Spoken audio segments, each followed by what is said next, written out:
Capítulo 3. Bem, se pode imaginar como os anais dos Harrys me impressionaram. Naquela crônica contínua, parecia me espreitar um malefício persistente. Os fatos mais antinaturais que já me tinham sido dado conhecer. Essa impressão foi confirmada pela coletânea de dados menos sistemáticos, coletados por meu tio. Lendas transcritas de conversas de criados, recortes de jornais, cópias de atestado de óbito firmados por colegas médicos, etc. Não há possibilidade de eu divulgar todo esse material, uma vez que meu tio era um incansável colecionador de antigualhas e se interessava profundamente pela casa abandonada. No entanto, poderei fazer referência a vários tópicos dominantes, que atraem atenção devido ao fato de aparecerem em muitas fontes diversas. Por exemplo, em seu Disse que Disse, os criados eram quase unânimes em atribuírem ao porão fungoso e mal cheiroso da casa uma vasta supremacia no tocante à influência maléfica. Havia criadas, principalmente Anne White, que não usavam a cozinha do porão, e pelo menos 3 histórias bem definidas se referiam aos estranhos contornos quase humanos ou diabólicos assumidos pelas raízes ou manchas de bolor naquela área. Essas últimas narrativas interessaram-me profundamente, em virtude do que eu mesmo tinha visto na meninice, mas ficou-me a impressão de que o alcance de cada caso havia sido, em grande parte, obscurecido por acréscimos provenientes do folclore local. Com suas superstições de Exeter, fora Anne White quem propalara a história mais fantástica e, ao mesmo tempo, mais consistente. Afirmava ela que debaixo da casa devia estar enterrado um daqueles vampiros, os mortos que conservam sua forma corporal e se nutrem do sangue ou hálito dos vivos, cujas hediondas legiões soltam à noite seus vultos ou espíritos rapinantes. Para se destruir um vampiro, dizem as comadres, é preciso exumá-lo e queimar seu coração, ou pelo menos atravessar com uma estaca aquele órgão. E a insistência obstinada de Anne, no sentido que se desse uma busca sob o porão, desempenhara papel importante em sua demissão. Suas histórias, no entanto, gozavam de ampla aceitação, tanto mais porque, com efeito, a casa situava-se em terras utilizadas no passado para sepultamentos. Para mim, o interesse despertado por essas histórias baseava-se menos nessa circunstância do que na maneira peculiarmente apropriada como coincidiam com algumas outras coisas. A queixa do criado Percival Smith, ao deixar o emprego, de que alguma coisa havia sugado sua respiração de noite, Smith precedera Anne e nunca tinha ouvido falar dela. Os atestados de óbito de vítimas de febre, em 1804, firmados pelo Dr. Chad Hopkins, segundo os quais todas as 4 pessoas falecidas estavam inexplicavelmente sem sangue, e as passagens obscuras dos delírios da pobre Rob Harris, nas quais ela se queixava dos dentes afiados de uma presença de olhos vítreos semivisível. Por mais livre de infundadas superstições que eu seja, essas coisas provocavam em mim uma sensação singular, intensificada por 2 recortes de jornal, bastante separados pelo tempo, que diziam respeito a mortes ocorridas na casa abandonada. Um deles era o Providence Gazette, de 12 de abril de 1815. O outro, o Daily Transcript, de 27 de outubro de 1845. Ambos pormenorizavam uma circunstância espantosamente sinistra, cuja duplicação era extraordinária. Ao que parece, em ambos os casos, os mortos, em 1815, uma delicada anciã chamada Stanford, em 1845, um mestre-escola de meia-idade, de nome Eliezer Durfee, ficaram horrivelmente transfigurados. Com os olhos vidrados, teriam tentado morder a garganta do médico assistente. Ainda mais enigmático, porém, foi o episódio final, que pôs fim às tentativas de alugar a casa. Uma série de mortes por anemia, precedidas por uma loucura progressiva, durante a qual os pacientes, astuciosamente, atentavam contra a vida dos parentes, mediante incisões no pescoço ou nos pulsos. Isso foi em 1860 e 1861, pouco depois de meu tio haver começado a clinicar. E antes de partir para a frente de luta, ele havia escutado muita coisa da boca de colegas mais velhos. O fato realmente inexplicável era a maneira como as vítimas, pessoas ignorantes, pois a casa mal cheirosa, que todos mais evitavam, não podia ser alugada a outra classe de gente. Balbuciavam maldições em francês, língua que não poderiam de modo algum ter estudado. Aquilo me fazia lembrar a infeliz Rob Harris, quase um século antes, e tanto impressionou meu tio que ele começou a coletar informações históricas sobre a casa, depois de escutar, algum tempo após sua volta da guerra, o primeiro relato em primeira mão dos doutores Chase e Whitmarsh. Na verdade, eu percebia que meu tio havia refletido longamente sobre a questão e que se comprazia com meu próprio interesse, um interesse receptivo e compassivo que lhe permitia discutir comigo assuntos que para outras pessoas só constituiriam motivos de risota. Sua fantasia não fora tão longe quanto a minha, mas ele acreditava que o lugar era rico de potencialidades imaginativas e digno de nota, como inspiração no campo do grotesco e do macabro. De minha parte, eu estava disposto a encarar o assunto com a máxima seriedade e comecei imediatamente a não só analisar os dados existentes, como acumular outros novos, tanto quanto possível. Conversei com o idoso Archer Harris, então proprietário da casa, muitas vezes, antes de sua morte em 1916, e obtive, tanto dele quanto de sua irmã solteira, Alice, ainda viva, uma corroboração autêntica de todos os dados de família que meu tio havia coligido.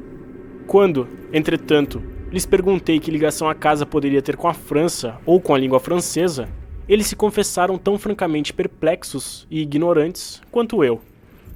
Archer de nada sabia, e tudo quanto Miss Harris pôde dizer foi que talvez uma velha alusão por seu avô, Dutty Harris, pudesse esclarecer alguma coisa. O velho marinheiro, que sobrevivera à morte do filho Welcome em batalha por 2 anos, não conhecera pessoalmente a lenda, mas lembrava-se que sua primeira ama, a velha Maria Robbins, parecia sombriamente ciente de alguma coisa que poderia ter emprestado funesto significado aos delírios de Rob Harris, em francês, que ela tantas vezes escutara durante os últimos dias daquela desgraçada mulher. Maria havia morado na casa abandonada desde 1769, até a mudança da família em 1783, e tinha visto Mercy Dexter morrer. De certa feita, ele insinuara ao menino Dutty que houvera uma circunstância peculiar nos últimos momentos de Mercy, mas ele logo se esquecera de tudo aquilo, salvo que tinha sido algo de singular. A neta, ademais, lembrava-se até mesmo disso com dificuldade. Ela e o irmão não estavam tão interessados na casa quanto o filho de Archer, Carrington, o atual proprietário, com quem conversei depois de minha experiência. Havendo obtido da família Harris toda a informação que ela podia proporcionar, voltei a atenção para os antigos registros e anais da cidade, com ardor mais ferrenho do que meu tio demonstrara ocasionalmente no mesmo Mister. O que eu desejava era uma história completa do lugar, desde o início de sua ocupação, em 1636 ou mesmo antes, se fosse possível desencavar alguma lenda dos índios Narragansett capaz de fornecer informações. Descobri, de saída, que o terreno tinha feito parte da longa faixa concedida, originalmente, a John Throckmorton. Era uma dentre várias faixas semelhantes que começavam na Town Street, à beira do rio, e que subiam pela colina até uma linha que corresponde hoje, grosso modo, a Hope Street. Mais tarde, naturalmente, a terra de Throckmorton tinha sido muito subdividida, e eu me apliquei com afinco em estudar aquela parte que seria posteriormente atravessada pela Beck ou Benefit Street. Ela fora, dizia com efeito um boato, o cemitério dos Throckmorton. Entretanto, examinando mais detidamente os registros, dei-me conta de que os túmulos tinham sido todos transferidos para o cemitério do norte, na Pawtucket West Road. Foi então que, de repente, e de maneira inteiramente fortuita, pois o documento não integrava o corpo principal da investigação e poderia ter facilmente passado despercebido, dei com uma coisa que suscitou em mim o mais vivo entusiasmo, por se ajustar à maravilha aos aspectos mais curiosos do mistério. Tratava-se do assentamento da seção, em 1697, de uma geira de terra a um certo Etienne Roulet e sua mulher. Por fim, havia aparecido o elemento francês. Isso e um outro elemento mais profundo de horror que eu não me evocava nos recessos mais sombrios de minhas leituras fantásticas e heterogêneas, e pus-me a estudar febrilmente a planta da área, tal como ela fora antes do atalhamento e da parcial retificação da Back Street entre 1647 e 1658. Descobri o que de certa forma esperava, onde ficava hoje a casa abandonada, os Roulet haviam feito seu cemitério, por trás de um chalé com um sótão. Não existia qualquer registro de transferência de túmulos daquele sítio. O documento, na verdade, terminava de modo assaz confuso e fui obrigado a vasculhar tanto a Sociedade Histórica de Rhode Island quanto a Biblioteca Shapley, antes de conseguir descobrir uma porta que o nome Etienne Roulet pudesse destrancar. Por fim, descobri uma coisa de significado tão vago, mas monstruoso, que me dispus incontente a examinar o porão da casa abandonada com redobrado e excitado rigor. Os Roulet, ao que parecia, tinham chegado em 1696 de East Greenwich, na margem ocidental da Baía Narragansett. A impopularidade os perseguia em East Greenwich, para onde tinham ido em 1686, após a revogação do Edito de Nantes, e dizia-se que a causa da antipatia ia além dos meros preconceitos racionais e nacionais, ou dos litígios de terras que contrapunham outros franceses aos ingleses, em rivalidades que nem o governador Andros podia solucionar. Contudo, seu ardoroso protestantismo, ardoroso demais. Havia quem murmurasse, e sua evidente aflição, ao serem praticamente expulsos da vila, haviam-lhe proporcionado um refúgio, e o corpulento Etienne Roulet, menos dado à agricultura que à leitura de livros estranhos e à confecção de estranhos diagramas, ganhou um cargo de escrituário no armazém do cais, de Pardon Tillinghast, no extremo sul da Town Street. Entretanto, ocorrera uma briga mais tarde, talvez 40 anos depois, após a morte do velho Roulet, e ninguém parecia ter tido notícias da família depois disso. Durante um século ou mais, parecia, os Roulet tinham sido bastante lembrados e discutidos frequentemente, como vívidos incidentes na vida pacata de um porto da Nova Inglaterra. O filho de Etienne, Paul, um sujeito arrogante, cujo comportamento imprevisível provavelmente provocara a briga que havia dado fim à família, constituía, particularmente, fonte de especulações. E muito embora Providence jamais houvesse compartilhado do pavor que seus vizinhos puritanos tinham da feitiçaria, as comadres comentavam livremente que as orações de Paul não eram pronunciadas nos momentos adequados, nem se dirigiam à entidade apropriada. Tudo isso, indubitavelmente, havia construído a base da lenda conhecida pela velha Maria Robbins. Que relação ela teria com os delírios em francês de Robbie Harris e de outros habitantes da casa abandonada, só a imaginação ou descobertas futuras poderiam determinar. Eu ficava a imaginar quantas, dentre as muitas pessoas que haviam conhecido as lendas, tinham consciência daquele elo adicional com o sobrenatural que as leituras mais amplas haviam me proporcionado. Aquele dado algorento dos anais do horror mórbido, que se refere à criatura Jacques Roulet, de Calde, que em 1598 foi condenado à morte por satanismo, sendo posteriormente salvo da fogueira pelo parlamento de Paris e confinado num hospício. Ele havia sido encontrado numa floresta, coberto de sangue e tiras de carne, pouco depois da morte e do despedaçamento de um menino por um par de lobos. Um dos animais fora visto fugindo incólume. De certo, tratava-se de uma interessante história a ser contada ao pé da lareira, uma história de sugestivo significado quanto ao protagonista e ao local. No entanto, cheguei à conclusão de que, em geral, o povo de Providence de certo não teria tomado conhecimento dela. Conhecessem-na, a coincidência de nomes teria provocado alguma ação drástica e assustada. Na verdade, não era crível que alguma alusão a ela, a boca pequena, tivesse precipitado o distúrbio final que havia feito os Roulet desaparecerem da cidade. Eu agora visitava o lugar sinistro com mais frequência, estudava a vegetação raquítica do jardim, examinava todas as paredes do prédio e me detinha em cada palmo do chão de terra do porão.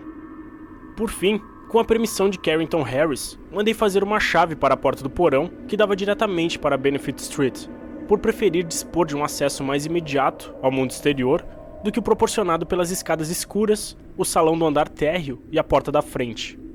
Ali, onde a morbidez se ocultava mais densamente, eu procurava e investigava, durante longas tardes em que a luz do sol penetrava pela porta, coberta de teias de aranha, acima do nível da rua, e que me colocava a pequeníssima distância da plácida calçada na rua. Meus esforços não foram recompensados por nada de novo, somente o mesmo bolor deprimente e leves impressões de odores perniciosos e de contornos nitrosos no chão. E imagino que muitos transeuntes tenham me olhado com curiosidade através das vidraças quebradas. Por fim, Atendendo a uma sugestão de meu tio, resolvi visitar o lugar de noite, e numa meia-noite tempestuosa, corri o facho da lanterna elétrica pelo chão mofado, com suas formas bizarras e seus fungos distorcidos, semifosforescentes. O lugar me havia deprimido curiosamente aquela noite, e eu me sentia quase preparado quando vi, ou julguei ver, em meus depósitos esbranquiçados, a definição particularmente nítida do vulto dobrado, de que eu suspeitara na infância. Sua clareza era assombrosa e sem precedentes, e enquanto eu olhava, julgava rever a emanação rala, amarelenta e tremeluzente que me sobressaltara naquela tarde de chuva havia tantos anos. A exalação subia, sobre a mancha antropomórfica de bolor junto da lareira, um vapor sutil, doentio, quase luminoso, que, ao pairar tremulamente na umidade, parecia assumir vagas e chocantes sugestões de forma, desfazendo-se gradualmente num estilamento nebuloso ou se transferindo para o negrume da enorme chaminé, deixando, atrás de si, um intenso fedor. Era algo verdadeiramente horrendo, sobretudo devido ao que eu sabia a respeito do lugar. Recusando-me a fugir, eu vigiava o esmaecer, e enquanto vigiava, eu sentia que aquela coisa estava também a me vigiar, cobiçosa, com olhos mais imagináveis que visíveis. Quando falei a respeito disso ao meu tio, ele se interessou vivamente, e depois de uma hora tensa de reflexão, chegou a uma decisão definida e drástica. Ponderando na mente a importância da questão e o significado de nossa relação com ela, ele insistiu em que nós dois experimentássemos e, se possível, destruíssemos o horror da casa, mediante uma ou várias noites de vigília agressiva naquele porão bolorento e invadido de fungos.